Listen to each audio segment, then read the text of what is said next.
নমস্কার। আজ থেকে ঠিক ১ বছর আগে ২০২২-এর প্রাথমিক রিক্রুটমেন্ট প্রসেসের যে মেরিট লিস্ট সেটা কিন্তু প্রকাশিত হয়েছিল। ৩১/১/২০২৪-এ আজকে ৩১/১/২০২৫ ১ বছর হয়ে গেল। যে প্যানেল প্রকাশিত হয়েছিল ২০২২-এর প্রাথমিক রিক্রুটমেন্টে, সেই রিক্রুটমেন্টের মেরিট লিস্ট। তো এখানে কিন্তু অনেক ক্যান্ডিডেট বেকারত্ব থেকে মুক্তি পেয়েছিল। তো খুবই ভালো একটা বিষয় যে অনেক কেস কাছারি অনেক আ আ যেকোনো বিষয়ে পরপর অনেক কেস হয় এবং অনেক দেরিও হয়, লেটও হয় প্যানেল প্রকাশিত হতে।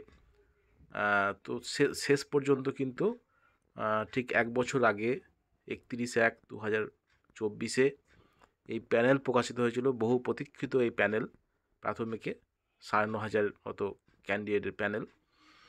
তো সেখানে কিন্তু অধিকাংশ নিয়োগ হয়ে গেছে। তো আ এক্ষেত্রে যেটা বিষয় যে 5% অ্যাডিশনাল প্যানেল থেকেও কিন্তু কিছু নিয়োগ হয়েছে। সব কিন্তু নিয়োগ হয়নি। তো দেখা যাক কি হয় পরবর্তী সময়ে। অ্যা এই বিষয়টা কিন্তু খুবই গুরুত্বপূর্ণ। কারণ ১ বছর কিন্তু আ প্যানেলের মেয়াদ কিন্তু ১ বছর হয়ে গেল। তো দেখা যাক পরবর্তী সময়ে কি হয়।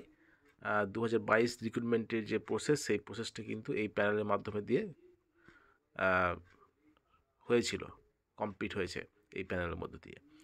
অনেক ক্যান্ডিডেট চাকরি পেয়েছে এই প্যানেলে ২০১৪ এবং ২০১৭ সালে টেট পাসরা, এবং পরবর্তী সময়ে যারা ২০২২-এ যারা টেট পাস করেছেন তাদের কিন্তু পরবর্তী নিয়োগী নোটিফিকেশন আসবে। কিন্তু যে বিষয় রাজ্য সরকারের যে বিষয়টা ওবিসি মামলা, যেটা রাজ্য সরকার যেটা সুপ্রিম কোর্টের দিকে তাকিয়ে আছে, যে সেই ওবিসি মামলাতে কি হয় সেটা দেখেই কিন্তু দেবে, সেটা রাজ্য সরকারের মত। দেখা যাক কি হয় পরবর্তী সময়ে প্রাথমিক রিক্রুটমেন্টের কি বিষয় উঠে আসে।